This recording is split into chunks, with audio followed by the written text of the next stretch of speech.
So Jordan, why don't you take it away? Yeah, there's I guess not a ton of new news. There's a lot of, I think, wait and see. I think everybody understands that first piece we got to figure out is what can or can't we do this fall and work off of that. I have no doubt there's conversations about how that may impact our season and our fall practices and even our spring season. I think patience has got to be a pretty big virtue for us. So just a little bit of wait and see. Kind of what the next handful of weeks will bring. Obviously, there's going to be a breaking point with some of these decisions coming up. We're hoping for the best. We're hoping people are making good decisions, and I think we just have to be flexible. That's probably what I've learned most the last couple of months, is not to plan too far out in advance right now.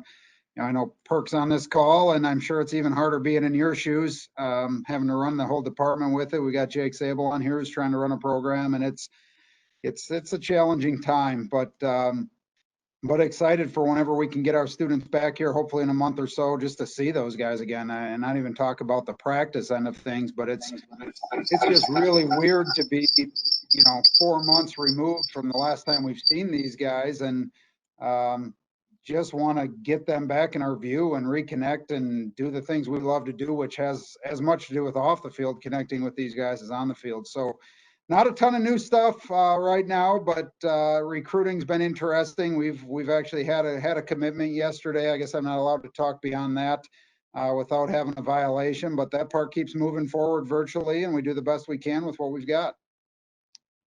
It's awesome. So I want to bring in first of three, Mark Shire, 1994 grad. Mark, why don't you go ahead and unmute yourself if you you did that, good job. So Mark played baseball here as a Chippewa. He's currently a high school teacher at Portland High School and is longtime basketball coach there. Stepped down last year and currently serves as the assistant baseball softball coach. So Mark, you were sharing a good story with me last week. I thought it'd be kind of fun to talk about that a little bit. So go ahead, Mark. Tell us a little bit about how CMU's impacted your life. Well, coming from Portland St. Patrick, first and foremost, I think I don't know if this was Coach is doing or Coach Kriener's doing of having the JV squad back when it was legal to have. Without that, there was many of us that played on that '93 championship team that wouldn't have been a part of it, and it just allowed us to grow as people and friends that have been there forever for us. The one that I brought up to Garrett was when we were getting ready to clinch the '93 championship, and Coach Kriener had brought Dave Pagel in. I don't see Dave on here. I don't know if he remembers it, but he brought Dave into our group meeting before we played. Brett, is that Brett Herring on there too? If that's Brett. Yes. I don't know if he was a part of that '93 championship team or not, but if he remembers it, but he brought him in to do our rah-rah, and Dave was just unleashed on us like it was the greatest thing he ever got to do, to come in and give that pregame speech to us, and we ended up clinching that day against Bowling Green. And I was just curious if he remembered the speech as much as I did. You kind of look back on those things now and kind of took them for granted then as a young kid, going through college. But, having coached now for 30 years, it's like you kind of look back on that, and that's one of the things. The other thing I told him too, not many people in Central Michigan. I got done playing my professional year in '94, and I lost my father to suicide. And one of the things that I thought was cool about Central Michigan is I look out on my dad's funeral and I see Tom Tresh, Dean Kriener, and Jim Fuller, my coaches there. It was just more than baseball. And those are things that always kind of stuck with me. And Coach Kotz, I didn't get the chance to play for him, but he always knew who I was. And, whether it had been 2 years ago coming into the stadium to watch the guys play when we bring our team in to the Sacred Heart tournament, he still knows who I am. And I just think that's part of what makes Central to me. So I just wanted to share that and say thank you. That's awesome. I think it's great having folks like Coach Kalitz and Coach Duramity around that are really, I've said this before, Mount Rushmore of Central Michigan athletics, and it just makes a huge investment in the kids and lots of major impact across the years. So thanks, Mark. Yep. Perk Weisenberger. Perk, I'm going to unmute you. I think you have 2 logins, so I'm only going to unmute one of those. Unmute. You hear me? Okay, let me try the other one. Hold on, Perk. All right, Perk, try talking. Can you hear me okay? Oh, perfect. Well, nope. You're somehow logged in twice. Wonder if I can kick you out. Kick one of them out. Sorry. All right. Perk, you still there? Nope. All right. Perk, you there or no? Yes, can you hear me? Oh, we can. Perfect. All right. Thank you. You, I mean, Coach Bishel hit on it earlier, but you obviously had a great career here. Was captain in the 1980 MAC championship team. Been in college athletic administration for a long time, and currently the AD at Ferris State. So, tell us a little bit more about Central Michigan, and also it'd be kind of cool to hear from what you're doing at Ferris with everything that's going on. Well, I think Coach Bishel touched on that. It's 300 questions and very few answers right now.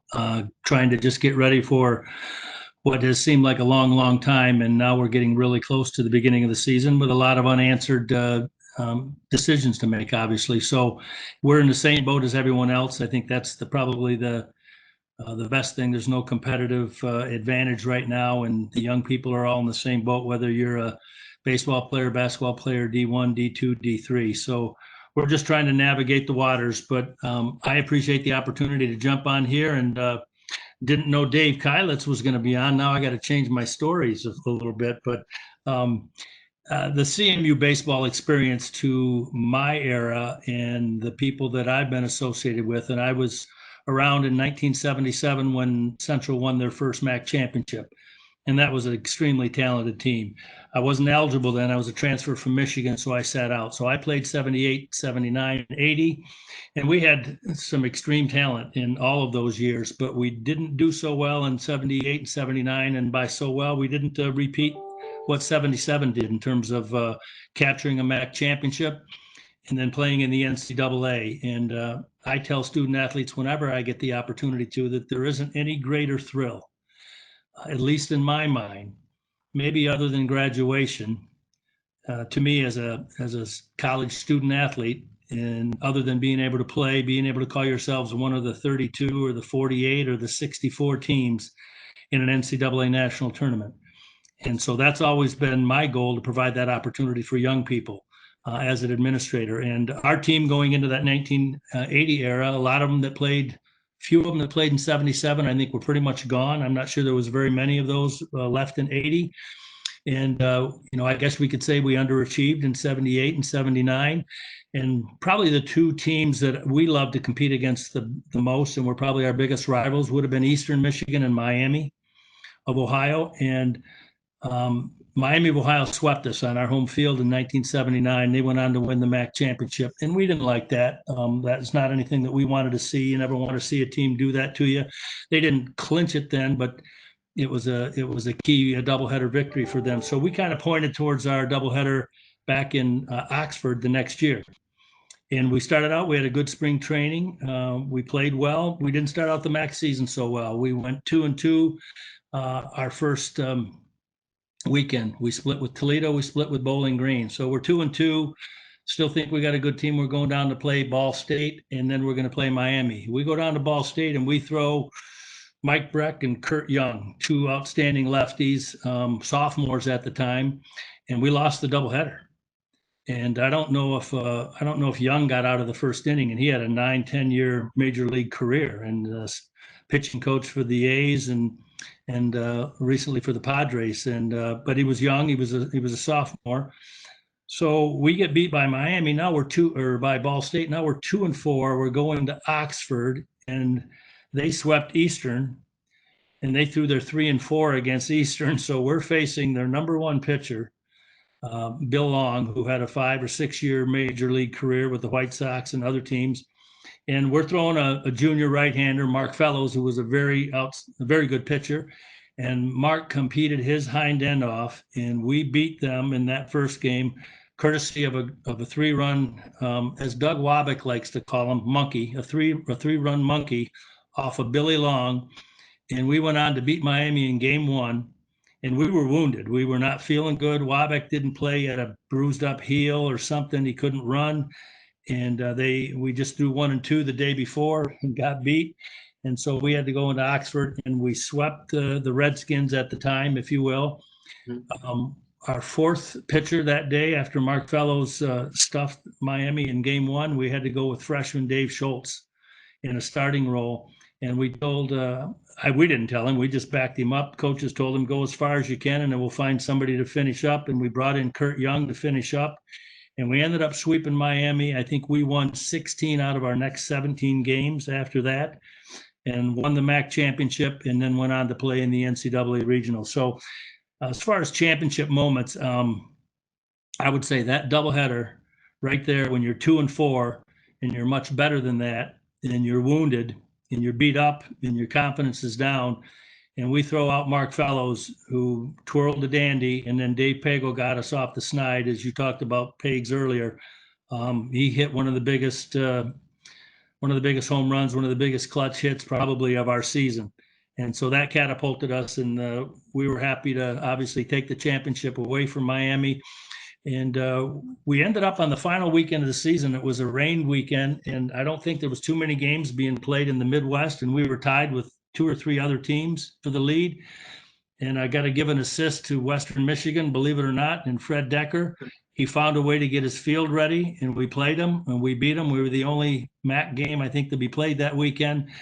And we got our ring. And I don't know if Coach Kylett sent a ring to Fred Decker, but he probably certainly said thank you, because it was a monsoon. I don't know how we played, but we did. But that's my championship story. And then certainly the life lessons and the friendships. My best friends to this day are my former teammates at CMU. In fact, spent a weekend up north with Doug and Cindy Wabeck, Larry and Sue Williams, Kurt Weiss, Mark Fellows, Kevin Flannery, Bobby Grandis, names that can go on, Kerry Ross, and Jeff Kowalski, and so on and so on. But we have a great time, and we love the baseball golf outings. They used to be a lot of fun, and now they're coming back, and can't wait for that to grow and be special. But I think the life lessons would be that if you want to do something special,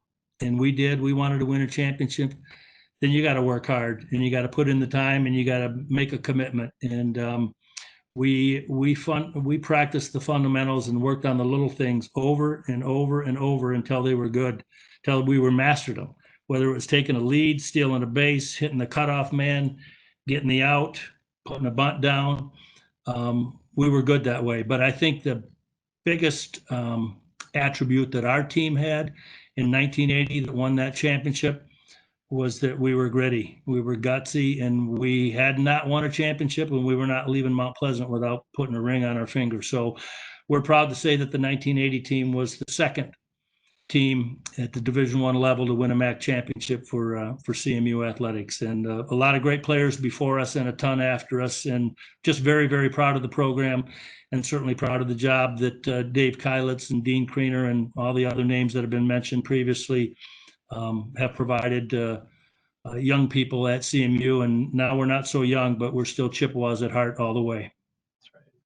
You hit it on the head. Your college teammates, that special age of 18 to 22, where you're adults and you're making decisions, and those relationships stay with you for the rest of your life. And I played soccer at a small NAIA school called Siena Heights University, and again, I was an average soccer player. I was an average student, but had that great experience. But some of those guys now, I don't know if we would be as close as we met today. Versus, there's something special about that time that you spend in that growth period. So that's pretty cool. Sounds like it's come full circle, and appreciate you working in higher ed. I mean, it's the reason I got into it too. It's like I feel like I owe this industry. I used education as a vehicle to get my degrees, both undergrad and master's. So I love intercollegiate athletics and pure amateurism. So thanks, Bert. Well, and Garrett, just last comment is, life does go on, and people, families and life gets in the way. But I think that's all the more reason why reunions are so important. And I know Dave had a great reunion for the 80-81 team that I think we're going to kick that can down the road and have that reunion next year. And I'll guarantee you that we'll have an excellent turnout. And even though we've grown apart a little bit as a team, we'll come back like we were 20 years old and we were right there in Mount Pleasant, and we'll relive some of the same stories and horror stories, but mainly the good times and the championship times. So looking forward to that day again. That's awesome. Thanks, Perk. I'll let Coach Cowlitz in a second talk about the golf tournament, and Jordan, I'm sure we'll talk about that, and Coach will talk about the reunion too. But the third person I kind of pre-screened, Dan Griesbaum Sr., 1975, undergrad, played for Coach Cowlitz. Also very unique. He went on to be a GA for Coach Cowlitz. Got into coaching high school, teaching high school, Grosse Pointe South, legendary high school coach in the state, 37 years at Grosse Pointe South.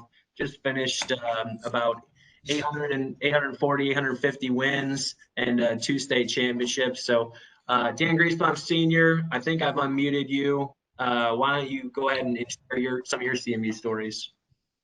Well, thanks, Garrett. Appreciate it. And hello, Coach Kylitz. Great to see you again, as usual. As you said, I was there in the early 70s, and Coach Kylitz recruited me out of South Lake High School in St. Clair Shores. And I'd have to be honest saying my first year and a half, 2 years there or so were kind of disappointing. And it wasn't until, and that was my fault, by the way, we were playing, I don't know if Coach Kylitz remembers this, we're playing Ohio U in a game up in Mount Pleasant, and we were getting blown out.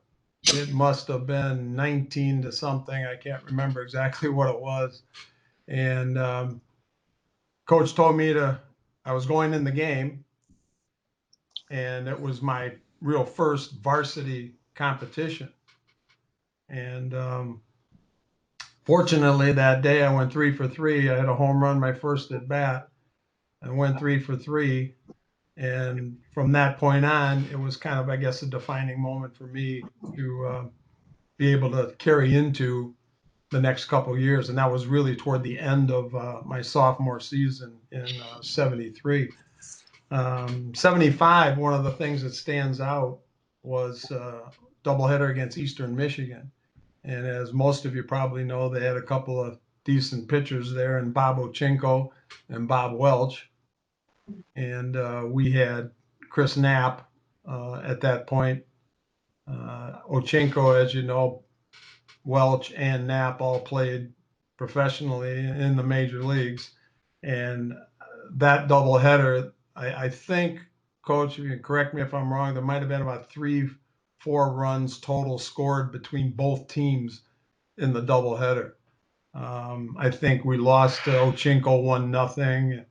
Maybe Welch, it was 2-1 or 3-1, something like that. But that was really just showcased the quality of MAC baseball, where you've got 3 pitchers of that caliber in one doubleheader. After that, Coach Kylitz gave me probably the opportunity in my life, what turned out to be that, to be a grad assistant. And you know, the old saying, those who can do, those who can't coach. Well, I knew I wasn't going to play professionally. So I knew after that experience of being a grad assistant that Coach Kylitz gave me, that that's what I really wanted to do. I wanted to teach and coach. And so thankful basically for that opportunity that he started me on there. And I want to tell you, I patterned so much of what I do and what I've done to what he's taught me, and also the ABCA clinics that he was in charge of for so many years, and now his son's doing a marvelous job as well. I knew that at that point that was going to be my career path, and I've never regretted it for 1 minute, not 1 minute. And so many CMU grads are coaching. I mean, there are just so many of them coaching baseball. Just a few. I mean, obviously, Luke Epple and Mike Tennyson. You know, I go up there every so often. They come down here to play. You know, I kept in touch with Mike, especially Tim McDonald's over at Bay City Western, Bob Riker over at Brother Rice. There have been so many CMU grads that we've played over the years. I remember playing in Lansing in the Final Four against Jeff Sovereign. He was at Battle Creek Lakeview. And there's just been so many really good people and good coaches that have come out of CMU. And we can attribute so much of that to Dave Keilitz. There's just no doubt about that. And I've been out of there for obviously 45 years now, and we still keep in touch. And you know, I hope that I can say with some of my players that you know they've done the same thing. I mean, I've kept in contact with players that have had an 84, 85 my first years at Grosse Pointe South, and I'm coaching kids of kids now. Some of the kids I've coached in the beginning are 50 some years old. Dan Samini, who's at University of Liggett, they've won 3-4 state titles. He was one of my players in '87, our first Final Four team. And I hope that I can have as much of an impact on my players as Coach Keilitz has with me. That's awesome. No, it's a special place, and every place is built on people, and we have a good group on here, and obviously Coach Keilitz is phenomenal. Is there anybody else that I only teed up these three? Is there anybody else that wants to unmute themselves and just talk about, you know, a good PG level story, whether it's recruiting or something fun or some crap you want to give some of your old teammates? I'll kind of, if you want to unmute yourself, we'll open it up, and if anybody want to chime in.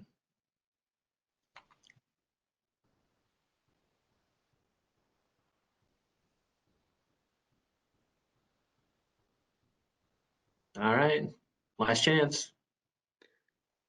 All right, Coach Keilitz, I have unmuted you, and why don't you talk about some things that are going on and some of the things in the future that we are excited for and looking ahead to.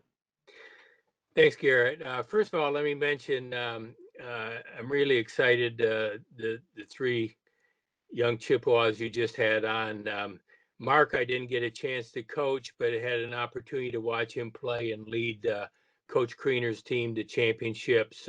Tremendous job, and has gone on and had a great teaching and coaching career.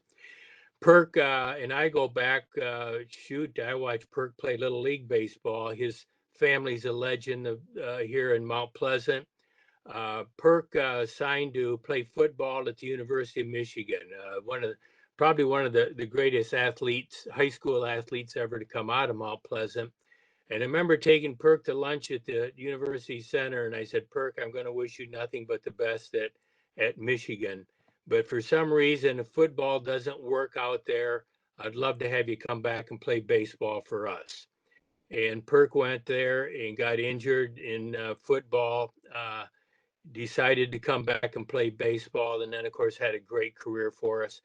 Perk, in the 80 team, Perk got injured in that he broke a leg late in the year, and so he was in the dugout on crutches. And even though he wasn't able to play, which would have made us better if he could, we would not have won the championship without his leadership in the dugout. He was voted team captain at the end of the year. Just his enthusiasm, his leadership, his instruction to the younger guys, his enthusiasm. We don't win that championship in those last few games to win the championship without that leadership that he provided. And then Danny Griesbaum, recruiting him out of Detroit suburbs, excellent power hitter, great player, great leader, captain MVP. He did great things for us, and then of course was a grad assistant with us, and then has become one of the top high school coaches in the country, not just in the state of Michigan, but in the country. And he's spoken before 7,000 coaches at the American Baseball Coaches Association National Convention. And so I'm really proud of all three of those guys and proud to have them be a major part of Chippewa baseball. Perk alluded a little bit to the golf outings that we have and the reunions. Let me talk a little bit about the reunion. I have 10-year reunions of the championship teams that I coached. And I combined the 80 and 81 championship teams because so many of those guys played on both teams. We were scheduled to have that this September 18th and 19th. I contacted all the guys on those two teams last January to save this date. I contacted them again in March, stating because the virus will keep you posted on this. However, don't get your airline ticket yet. And then just here a week and a half ago, I sent out a letter that we're going to have to postpone that for all the reasons I mentioned in the letter. The virus, we don't know what we can do or can't do on campus yet at this point. We didn't want to have anybody not attend because they were fearful of the COVID-19 virus. People were going to fly in and all of that. So we have postponed it for a year. Have the reunion of the 80-81 team in September of 2021. Soon as Jordan gets the golf date set up for that year, then we will get that set up and make those arrangements. Also in 2021, I'll have another reunion. That'll be the 50 reunion of the 71 team, which was not in the Mid-American Conference at that time. The first year that I coached, we were what is known as college division at that team. Of that year, and that team went to the national championship. We were rated #1 in the country. We got beat by Florida Southern for the national championship, and we'll have a 50-year reunion of that team in 2021 as well. And that's always a special time, as Perk mentioned.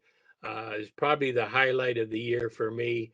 Get together with those young men and reminisce and hear what they're doing. And as I mentioned a week ago, as proud as I am of those guys when they played, I'm even more proud of them today of what they've become, what they're done with their career. So I think Jordan is still planning at this point. He can speak to this, having the golf outing. It's a little bit different. It's off campus. It's outside. I guess he'll probably just kind of play that by ear. I do have a question for Jordan. I guess a question in the statement. In my 60 years of college athletics and higher education, I cannot recall a time like we're going through right now. And I'm primarily referring to not only the issues that we have with this COVID-19 virus, what it means, what's going to happen with school and everything, but the financial situations that we find ourselves in. All athletic departments, all universities are going to be strapped with a situation probably unlike anything that we haven't faced financially. We know that there's going to be a significant loss in dollars. If football season's canceled, it's going to even compound it even more. And I guess I want to just mention to Jordan where we're at with that and how we might be able to handle that to offset the problems that we're going to have financially. Yeah, I appreciate it, Coach. I'd venture to guess we're still in a better budgetary situation than what you were given in, the early 70s, but it is challenging. And obviously we've got some other guys involved here, whether it's Perk, whether it's Jake over at Northwood. And what's unique about it, I think, is it's not an exclusive club right now. There's not one school that's really struggling. There's a lot of gravity to it. It's a few things. Number one, as a whole, there's been shrinking enrollment across universities, especially in the Midwest, for a number of years now. And what that's led to is some of the subsidies that we see from CMU have had to correspond with some decreases in enrollment. And this year it probably hit the hardest it has in some time, where the school subsidy given to athletics was reduced by multiple millions of dollars. And that obviously it has to come out of somewhere. So that was a little bit challenging. Where it started to extend beyond that is obviously then the NCAA revenue started to dry up a little bit with no NCAA tournament and things like that.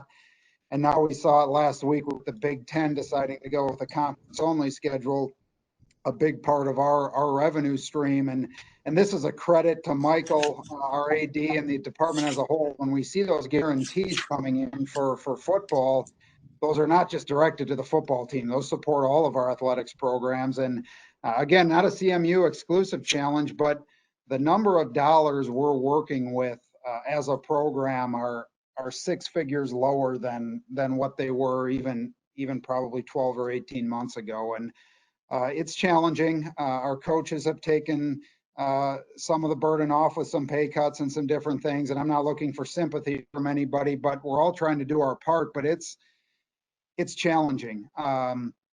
I think it is important, and it's tough for me. I've been here 2 years. I don't have tight relationships with everybody in our alumni base, but I also recognize that it's a group that 100% wants to watch this program continue to thrive. And as we've seen some of these things across the country, Furman baseball, Boise State baseball, Chicago State baseball, Bowling Green baseball. Now, thankfully, Bowling Green's been able to revive things. But within our own department, the track and field program, I think what we hear subsequent is, God, I wish somebody would have let us know we really were in a tough spot and could we rally behind it and save it and get. Now, we're not in the position where we're on the verge of losing our program. I don't want anybody to feel that way. I actually couldn't feel more fortunate that we have some tremendous support that I think is going to be sustaining for us internally and externally with people that have got behind us. We have people on the call like Nick Krasaniak who have just done tremendous things for us. But I do think it's important that I point out that we could get to that point where I don't want to have somebody call and say, why didn't you tell me things were really challenging? And for different people, that means different things. I understand we're not all in a position to just cut a major check tomorrow, but we're going to be doing some corresponding with saying we could use help. It would go a long ways. Whether that's, we're working on finishing the fundraising for turf projects for our baseball and our softball programs. We've had some major donors and we're very, very close to kind of capping that off so we can move forward with that project. Garrett's introducing some new clubs for some major donors, but there's also, there's room for everybody to help, obviously, and that's different levels. I've been in a lot of shoes over the past handful of years. When I was hired as a head coach 7 or 8 years ago, I made $32,000 a year. I know I wasn't in a position to cut big checks, and I know everybody's in a different position, especially with the pandemic. Some can help more, others can help less, but I do think the people who've been tuning into these calls, they care about our program, 100% care about our program. And I think we need to start to spread word that we need to talk amongst each other about what can we do to help. And we need to start asking Garrett, what can we do to help? And Coach Kylitz and I are going to send some communication about what you can do to help because it's a unique situation that we don't know what tomorrow is going to bring. I think Perk would speak to that. Again, Jake in the shoes of another school being a head coach would speak to, we really don't know what things look like in a month, but we know the outlook is it's challenging for every one of the 300 Division I baseball programs and every college athletics program throughout the country. And it is going to come to light that the teams that are really successful are probably going to be the teams that have had groups of people rally behind them and say, we understand the internal funding is not what it was a couple of years ago, and we need to do something there. So again, not my place to look at each individual and say, you need to donate, you need to cut a check, we need this number of dollars from you. That's really not my place. But I do think it's important that I step up and say, we're going to spend every dollar you guys help with wisely. We're going to make sure it's invested in our student athletes. We're going to do everything we can to create great experiences for these guys, but you guys absolutely can can help, you have helped. The facilities we have here, the things that your group has done are already significant. It's really, really important to us. And I can pledge to you guys, boy, if you do want to help, I'm not going to let a penny go to waste. I've got that accounting degree in my back pocket. I think, Coach makes fun of me because we go to national conventions and he tells me he thinks we sleep under the viaduct when we're there because I don't allow our coaches to spend a nickel. But we're finding ways to make it work, and we're going to keep finding ways to make it work. But everything you guys can do is going to make a big difference. And it's not just the individuals on this call. Obviously, a lot of people have watched these calls subsequently, but it's really spreading the word, saying, all right, what can we do as a group? And then I want to hear back, what can I do to make sure you guys know that we want you involved? This isn't just about please send us money. This is about how do we really re-engage this group? And that's what these 4 calls have been about. How do we make sure that whether you played here, back in the 1930s when Coach Kylitz was coaching, or last year for me, how do we make sure this group really feels tied to this program? And if we can dogpile on a field again in a year, in 2 years, in 5 years, you guys can really feel like you're a part of that thing. And some of that obviously is financial, but getting you back in the fold, reunions. And, I know 2010, we just hit 10 years. How do we get those guys re-engaged next year when we can get guys on campus? Do I need to do more calls? What can I do? And the finances are definitely a part of that, but it's a part. And I really want to see a year from now, if I'm on a call like this, 40, 50, 60, 70 of you guys on this call, kind of a passionate, I know how much passion there is for it. I want to build that and contribute to it and be a part of it. And what I love in 40 years, if I'm on one of these calls in Coach Kyle's shoes, to hear those stories from our 2019 teams and hopefully our 2021s, 22s, 23s, and going forward. Doing that is going to take all of us kind of rallying behind this thing a little bit, emotionally, financially, just as a whole, because it's a really, really unique time for college athletics right now. And it is going to look significantly different over the next 5 years than it really has in a long, long time. I don't know, Coach, if that kind of sums up what you would have liked me to share or your thoughts. I'd love anybody else to chime in, but that's kind of where we're at. Well, our guys have always rallied when we've needed help, whether to build a first stadium in the middle of campus or where we're at now at Tennyson Stadium. Our guys have always rallied, and I know they will under a situation we're in right now as well. But that was a great explanation, Coach, and our guys will step up. I know that. I do know Garrett will pass along his information. Like I said, Coach and I are going to try to be in touch, probably, via some mail communication about what we're looking to do, trying to get some momentum going towards some of that. Again, I'm not here to tell you we need X number of dollars. I just need everybody to know that I am very, very committed to making you guys proud of this program. And anything that groups or segments of people can do to help, I'm going to make sure we use every penny of that wisely to invest in our student athletes and hopefully put more banners on the wall and more rings on fingers and more memories like the ones you guys talked about. I know that our guys last year are going to continue to talk about those memories of Mississippi State and winning a championship on our home field and all that stuff. I think that's one thing that's special about our program. There aren't that many guys that have played here for 4 years that walked away without a championship. And that's pretty cool that there's a pretty big connection there. And we want to keep that going. I can't thank guys that have participated over the last 8 weeks enough for getting on these calls, spreading word with teammates.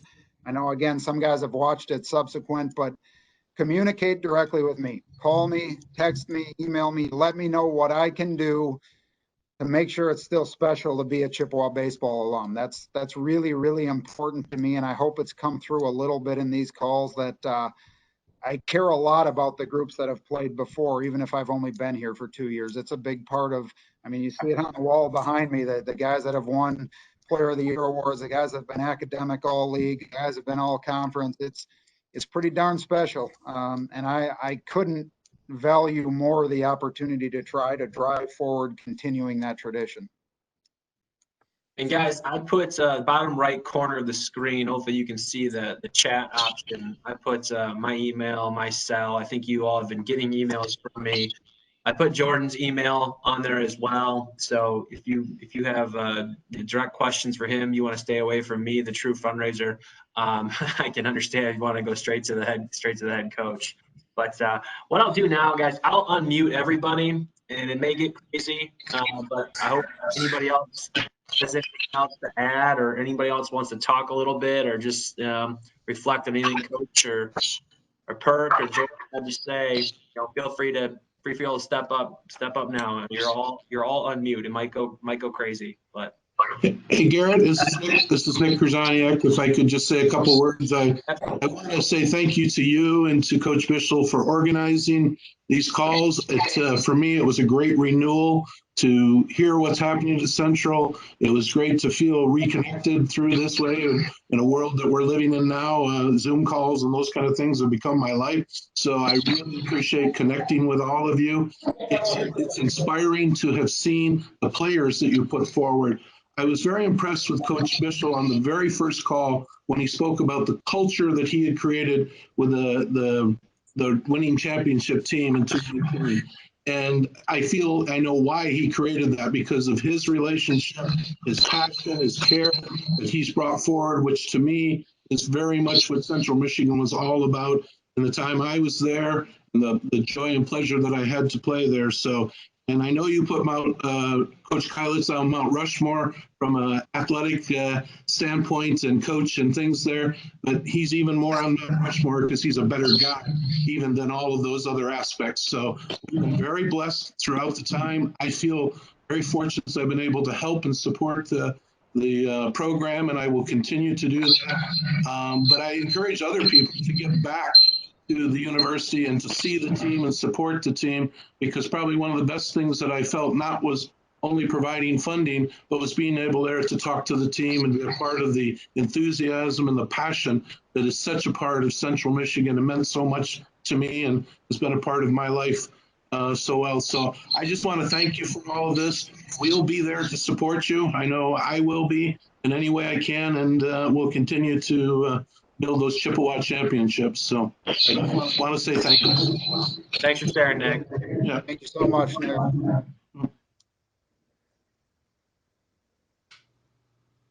Hey, well said. Can you guys hear me all right? This is Perk. Yeah. Okay. I guess I would just say that the main common denominator, I think, is that there's a lot of alums, and I grew up watching the baseball in the late 60s in Mount Pleasant, the 70s, and certainly through the 80s. But CMU baseball has got a great reputation, and it's because people care about the program, because of people like Dave and Dean and Waldo Sauter and Bill Tennyson. I mean, Bill Tennyson is the godfather of CMU baseball. That gentleman was my Little League baseball coach. So I got some fundamentals down early. But Jordan, I would just say keep doing what you're doing. The alumni, I think, will be there to help you. Don't be afraid to ask. But we want to see those championships. I was extremely proud to watch you guys do what you did in the NCAA tournament. Wasn't able to see a lot of regular season games last year because I was busy following another team. But loved watching the NCAA tournament when you were there in Starkville, and what a great experience. So you keep doing that, and I think the alumni will be back, and I think it's because of the passion like you spoke of, and it's because they care. They care about this program, and they want to see this program do well. And I would encourage anybody that's not been over to the former site where CMU baseball used to be played, and there's a plaque there that really outlines the tradition and the history of the success of CMU baseball. It doesn't mention one name, but it talks about all the success. And if you haven't been to that site of where Sunny Alumni Field with Dan Griesbaum would remember, or then became Tennyson Stadium before we built the new Tennyson Stadium, read that plaque, and that'll take you on a stroll back through the tradition and the history and the success of CMU baseball, and it'll send a chill down your spine. So keep doing what you're doing. Thank you very much. Fire up, Chips. Thanks, Perk.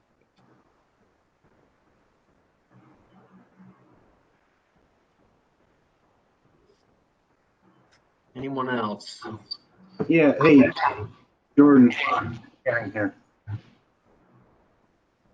Can you guys hear me? Yep. Yep. Got you, brother. Yeah, I guess the one thing, you know, it was 25 years ago that I was actually on a team, the last team that made the NCAA tournament. And, you know, with Coach Craner, that crew, there's been, I think, a few reaching out, and including on this call, I'm only seeing Mark Shire, a couple others, but, and then obviously the recent coaching group that I was part of in 2010. We won that championship with Jake's on here off that team, Sable. You know, I'd be happy to help out if you need help with reaching out to those guys. I would love to have a 25-year reunion from the '95 team, which was an unbelievable team that went down to LSU, and we ended up losing twice at LSU and winning a game in between. But you know, there's not really been anybody to put together a reunion out of that group, and I know Coach Craner's not capable of doing something like that probably. And then, but if I could help, I certainly would. I do have some freedom with my job, so that, and obviously the 10-year reunion, I know might be a little awkward. I don't know. Obviously, Coach Jackson and maybe Hope wouldn't come back, but I'm sure a lot of the players would, and because I know they're all proud to be Chippewas, as certainly I am. So just something I thought I'd touch base on that. I know I haven't talked to many of you guys since I left, you know, 6 years ago. It was a tough situation, so I just didn't happen to get along with the previous coach. So I stayed for a little bit of time, and we had kind of a different philosophy. And let's just say I'm ecstatic that Jordan's the head coach right now. So that's all.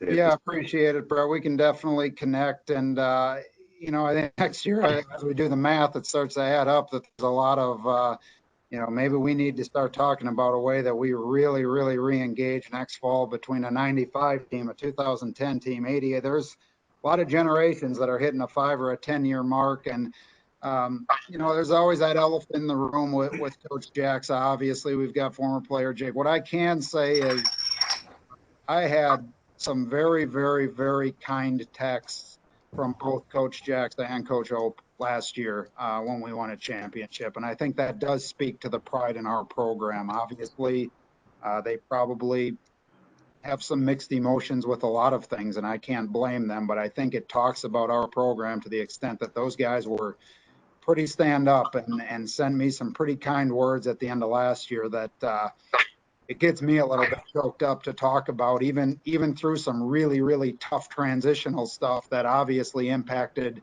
not just those guys, but some of our alum, that there's still some common threads and respect there from me to them and them to me, that the goal here for a long time has been a championship level, not just in terms of wins, but championship level student athlete experience for our kids. And I think that's been the effort and the common bond for the last long time in our program. And that's really what this is about, is creating that championship experience. And again, some of that is playing in Starkville last year, but a lot of it is 365 days a year and what we can provide these kids. And that thread has not become uncommon here.